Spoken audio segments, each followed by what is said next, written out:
Soyez les bienvenus. Nous allons donc regarder ensemble aujourd'hui un point tellement important. Veux-tu être une nouvelle créature? C'est avec une des choses que Jésus nous permet d'avoir et nous enseigne, c'est de pouvoir devenir cette nouvelle créature. On retrouve dans 2 Corinthiens 5, 17 ce passage qui nous dit « Si quelqu'un est en Christ, il est une nouvelle créature. Les choses anciennes sont passées, voici, toutes choses sont devenues nouvelles. » Pour un petit peu comprendre ce qui est marqué là, je vais lire aussi dans la version parole vivante. Je vous rappelle qu'il est vraiment très important des fois de lire plusieurs versions d'un passage pour avoir des fois des clés ou une compréhension meilleure d'un texte. Donc la version parole vivante nous dit « Si quelqu'un entre en communion vivante avec le Christ, il devient un homme nouveau. Il est recréé. L'ancien état est dépassé. Ce qu'il était autrefois a disparu. La nouvelle création a déjà commencé. Voici, tout est devenu nouveau. » Et j'aimerais vraiment te parler de ce qu'est une nouvelle créature, vraiment dans ce temps particulier. Dans la communion, et vraiment ça me frappe vraiment ce mot, si quelqu'un est en Christ, qui nous est aussi traduit par si quelqu'un entre dans une communion vivante avec le Christ. Et ça, c'est vraiment quelque chose de très important, parce que ça nous parle de quelque chose que Dieu a placé en nous, qui s'appelle le Saint-Esprit.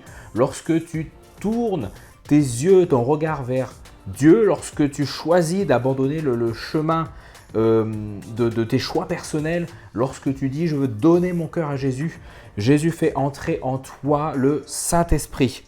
Et il nous donne de pouvoir rentrer dans une communion, c'est-à-dire une relation.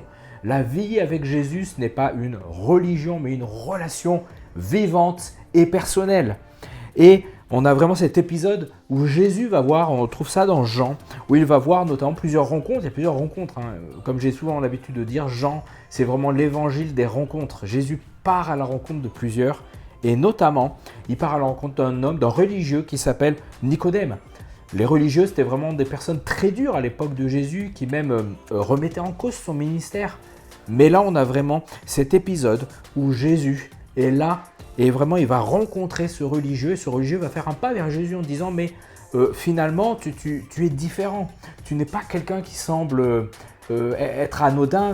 Tu es vraiment un envoyé de Dieu. » Et Jésus va l'enseigner sur justement la nouvelle naissance, la nouvelle créature. Qu'est-ce que c'est? Et il va parler du Saint-Esprit en disant que le Saint-Esprit, finalement, c'est comme ce vent. On ne sait pas d'où il vient ni où il va. Mais celui qui naît de l'Esprit, il est vraiment celui qui permet d'avoir une nouvelle naissance finalement, d'avoir de nouveaux projets, de nouveaux sentiments, d'une nouvelle vision de ce qu'il vit. Et c'est ça la nouvelle créature. Lorsque je rentre dans cette communion vivante par le Saint-Esprit, je choisis finalement de revenir à la création.